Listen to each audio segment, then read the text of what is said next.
pretty much the interior is now removed as far as the seats go. I'm going to take a vacuum to it and get it all vacuumed up.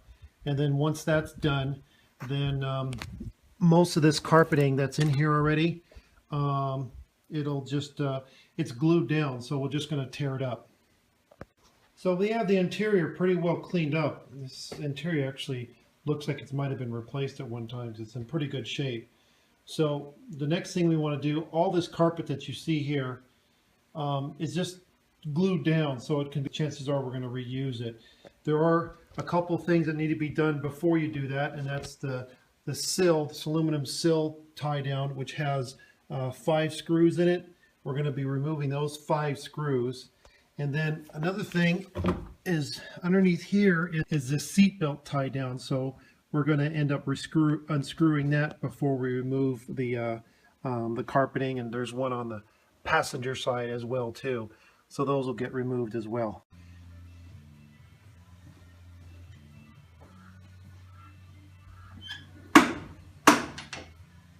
Okay, so the next thing we're going to do now is remove the carpeting in the car. Pretty simple to do. It's just glued down.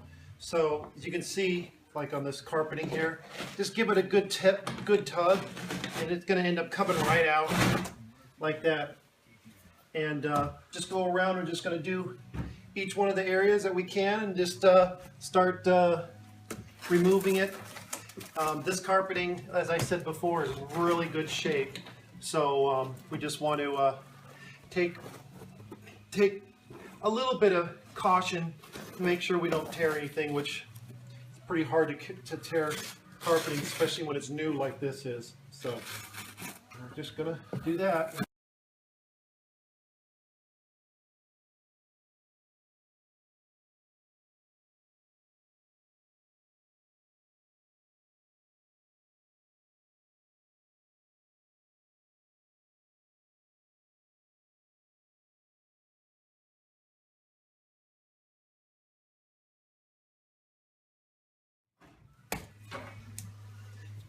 You'll notice right behind the parking brake, there's actually 2 snaps that are in there. So these have 2 little snaps that snap in place. I'll have to remove those snaps and keep those intact. So that's the only place really in the car where there's something where it snaps together like that. These 2 snaps are just held in with 2 Phillips screws, so I want to remove those and keep those so I don't lose them. So we're now at the passenger side carpet, and just need to, like before, we just pull this up. It very easily pulls out. Got this little footrest here, as you can see, made out of plywood and sort of crudely put in there. So we're just going to take a 10 millimeter socket, remove that screw so we can get that piece out of there.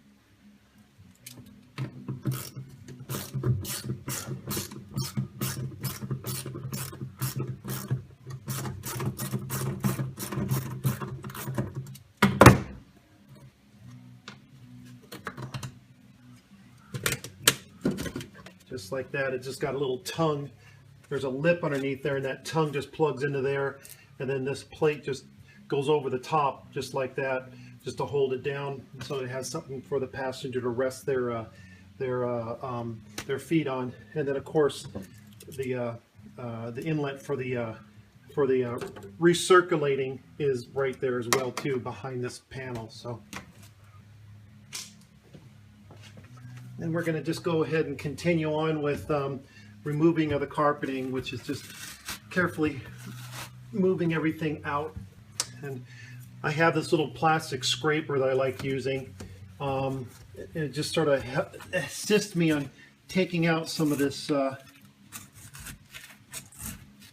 because you do have to be careful in some areas where the glue is too tight, because if it's glued tightly, it actually will pull the fibers through the carpeting. So so even though I'm saying it's easy just to pull out, you still have to take care a little bit so you don't lose the fibers, so they don't pull through there. So that's why I like using this, because it will assist me in doing that, so I don't lose the carpet fibers like I explained.